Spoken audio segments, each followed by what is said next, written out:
Everyone who's ever purchased a new TV or plans to in the future should know about the annual television pricing cycle. CES, the huge tech show that happens every January, is when new TVs are announced each year. So at this point, in late February, we've gotten a look at the new TV tech that's coming in 2022, but the new models haven't started shipping. New TVs don't arrive until spring or even summer, and that's when prices peak. Currently, we're at the point in the annual cycle where 2021 TVs are still available, and manufacturers are slashing prices to make way for more recent models that are just around the corner. The cycle starts again in the new year. If you want the latest and greatest technology, you're probably already set on a 2022 model. However, if you want the best value, a better move is to buy a 2021 TV now, before they disappear. A 2021 TV at a given size or price will generally have similar picture quality and features to its 2022 counterpart. Luckily, there will still be deals on 2021 TVs for the next month or two, but you'll have to jump on them when you see them, as this will most likely be the last time to snag a bargain on a new TV until prices drop again in the fall. If I buy a 2021 model now, what am I missing? To put it succinctly, not too much. There's always something new around the corner, but changes from year to year are usually incremental. If you worry about missing out on the latest and greatest tech, it should give you peace of mind that even if something really new hits the market, it's going to be very expensive. New QD OLED TVs from Samsung and Sony are a good example. They combine OLED displays with quantum dot technology, and claim higher brightness and better color compared to current OLED TVs. One of these new sets might sound enticing, but QD OLEDs will come with a premium price tag, so they might be tough to recommend over more affordable OLEDs like the LG C2. Read more. QD OLED. Everything we know about the newest TV tech from Samsung and Sony. In 2022, traditional OLED TVs are arriving in untraditional sizes. This year, LG introduced the 42-inch C2 series TV, the smallest OLED on the market, while also laying claim to the largest OLED available with the 97-inch G2 TV.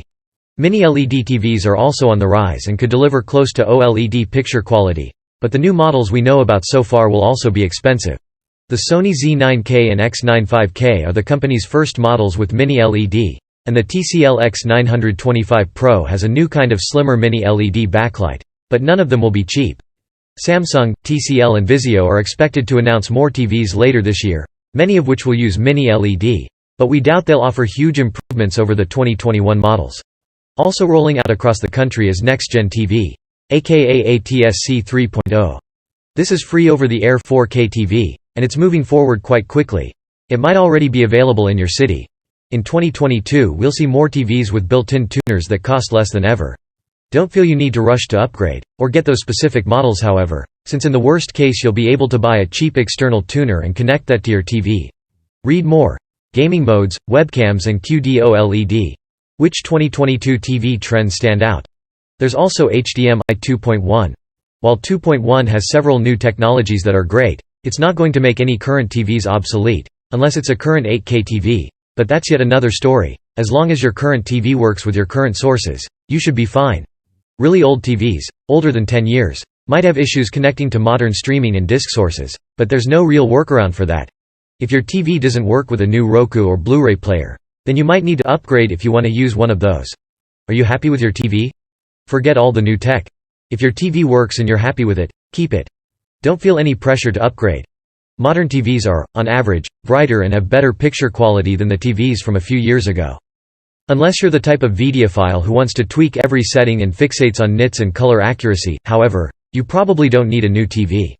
The pressure to upgrade is pervasive in our tech culture, but TVs tend to last, and be perfectly functional, longer than most devices. They don't, for example, have batteries that lose capacity like mobile phones, or have wires that wear out like headphones. A TV from 5 or even 10 years ago likely works fine, though it might not look as good as the current 4K HDR TVs. So again, if that's not a huge deal for you, you can likely keep what you have for a few more years. Read more. Best TVs for PS5 and Xbox Series X, Series S.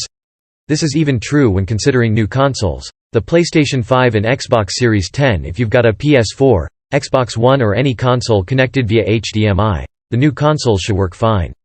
They might look better on a new TV, but they'll still look great on yours. If your TV is having issues, or you just want something larger, that's a different story. New TVs are much cheaper per inch than TVs of the past. You'll be able to replace your current TV with something the same size, looks better and is cheaper than your old TV. Or you can pay the same amount as your old TV and get something that's far bigger.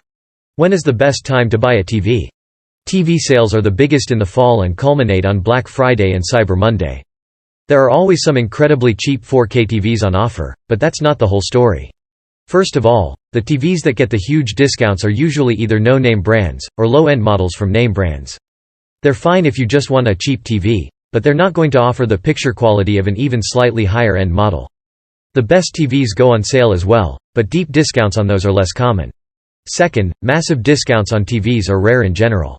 It might be counterintuitive, but TVs typically don't have much markup. There isn't a lot of profit in a $500 TV. So unless the store is trying to clear out stock, you shouldn't expect a gigantic drop in price even during sales. Plenty of good discounts are available, they're just not going to be 50% off, or similar, unless there's a specific reason that model is getting such an extreme discount. Or it's a doorbuster in limited quantities. Third, most big companies don't allow stores to offer their own pricing. This is called up, or unilateral pricing policy. It means that a TV from that company is going to cost the same, whether it's on Amazon, in Best Buy, or anywhere else. Well, anywhere else that wants to continue selling TVs from that company. If this sounds sketchy, it is, but that's a topic for a different article. All in all, is it worth upgrading your TV? Here's the short version. Get a new TV now if your current TV is having issues, or is too old to connect to a streaming service like Netflix. You're willing to buy from a place that has a price match policy, in case there's a sale. You want something bigger than what you have now. Don't get a TV now if your current TV works fine. There's literally anything else you need or want to spend money on. If you've got the itch for something new, but you're still on the fence, consider giving your TV a bit of a makeover. If you've never adjusted the settings, it's easy to do and will probably make your TV look better than it ever has. That might tide you over for a bit.